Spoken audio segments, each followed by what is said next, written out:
Cup کپی طاری ہو، آنکھ سے آپ کے آنسو جاری ہو۔ ایک مرتبہ ایک شخص کعبۃ اللہ گیا حج کرنے کے لیے، اندھا تھا، نابینا تھا، اور اللہ تعالیٰ کے گھر کے سامنے بیٹھ کر اللہ تعالیٰ سے دعا کر رہا تھا، میرے اللہ میری بینائی کو اچھی کر دیجئے، واپس کر دیجئے۔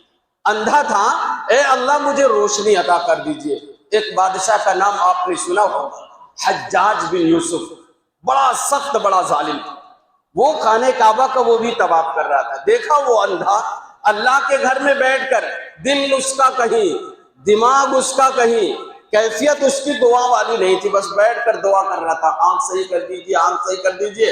حجاج بڑا ظالم، بڑا سخت تھا، اس اندھے کے پاس آیا، ایک لات مارا۔ کیا کر رہے ہو؟ کہا اللہ کے گھر میں بیٹھ کر اللہ تعالیٰ سے دعا کر رہا ہوں، میری آنکھ واپس کر دے۔ تو اس حجاج بن یوسف نے کہا جانتے ہو میں کون ہوں؟ کہا نہیں۔ اندھے نے کہا نہیں، کہا میں حجاج بن یوسف ہوں۔ اس اندھے نے کہا یا اللہ، اللہ کے گھر میں کون سی بلا آ گئی؟ حجاج نے اپنے آفیسر کو بلایا، کہا اس کے پاس کھڑا رہ، میں طواف پورا کرتا ہوں، طواف مکمل کرنے سے پہلے اگر اس کی دعا قبول نہیں ہوئی اس کی گردن اڑا دوں گا میں۔ اب پہلے کیسے دعا کر رہا تھا؟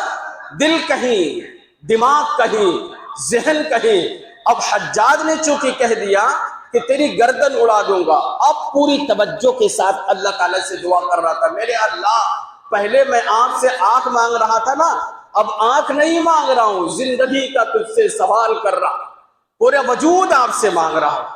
اب حجاج بن یوسف کا طواف مکمل ہوا، اللہ تعالیٰ نے اس اندھے کی دعا کو قبول کیا۔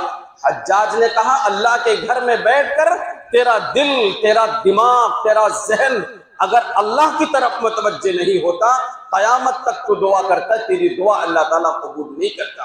اس لیے ہمیں جب بھی اللہ تعالیٰ سے دعا کرے نا، دل کی حضوری کے ساتھ، آنکھ سے آنسوؤں کے ساتھ، کپ کپی طاری ہونے کے ساتھ۔ کبھی کبھی دیکھیے ایک بات بتاتا ہوں، بات ختم کرتا ہوں، کوئی دعا ایسے نہیں حدیث پاک میں آتا ہے کہ وہ دعا انسان کو فائدہ نہ پہنچاتی۔ ایک دعا ایسی نہیں، اللہ کے نبی نے اس کی 3 کنڈیشن بتائے، 3 راستے بتائے۔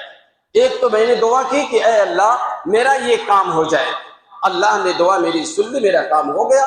دعا کا ایک اثر یہ ہوتا ہے، میں نے اللہ تعالیٰ سے دعا کی کہ میرے اللہ مجھے یہ چیز مل جائے، یہ چیز حاصل ہو جائے، اللہ تعالیٰ نے میری اس دعا کو قبول نہیں کیا تو یہ دعا رد نہیں ہوتی۔ حدیث پاک میں آتا ہے اللہ تعالیٰ نے مناسب نہیں سمجھا تجھے یہ چیز میں عطا کروں تو تمہاری اس دعا کے نتیجے میں تیرے اوپر جو مصیبت نازل ہونے والی تھی اللہ تعالیٰ نے اس مصیبت سے تجھ کو چھٹکارا دے دیا۔ ایکسیڈنٹ ہوتا ہے نا، کبھی بچے بائک لے کے گرتے، کہتے ہیں یار بڑا خطرناک میرا ایکسیڈنٹ تھا، اللہ تعالیٰ نے صاف بچا لیا۔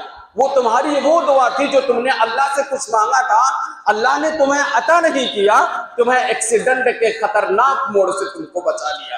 اور تیسری دعا کی کنڈیشن یہ ہوتی ہے، اللہ کے نبی نے فرمایا مصیبت بھی اس سے دور نہیں ہوئی، دعا بھی قبول نہیں ہوئی، اللہ تعالیٰ تمہاری اس دعا کو ذخیرہ آخرت بنا لیتا ہے۔ قیامت کے دن تم اللہ تعالیٰ کے پاس آؤ گے، نامہ اعمال میں اللہ تعالیٰ تم کو دکھائے گا کہ تم نے یہ چیز مانگی تھی مگر اللہ تعالیٰ نے تم کو نہیں دی تھی۔ آج حشر کے میدان میں جو چیزیں رہ گئی تھی اپنی